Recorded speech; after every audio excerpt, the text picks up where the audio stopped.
बिस्मिल्लाहिर्रहमानिर्रहीम। आज मैंने चिकन, अंडा, आलू लखनवी बिरयानी बनाई है। चूल्हे मैंने बंद कर दिए।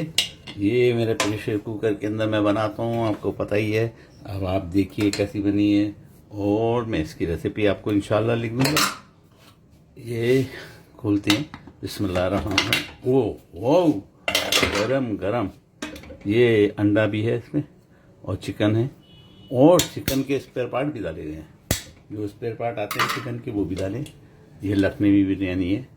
ये एक कुकर। हम दूसरे में देखते हैं। दूसरे को मैं नजदीक लाता हूँ।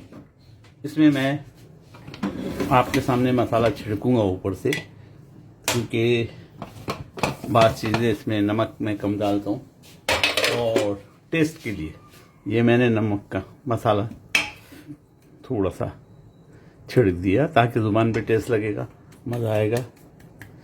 ये भी लखनवी बिरयानी है और वही है चिकन के स्पेयर पार्ट, आलू और उबले अंडे इसकी ख़ास बात है।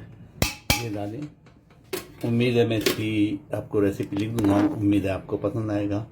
इंशाअल्लाह आप भी बनाइएगा।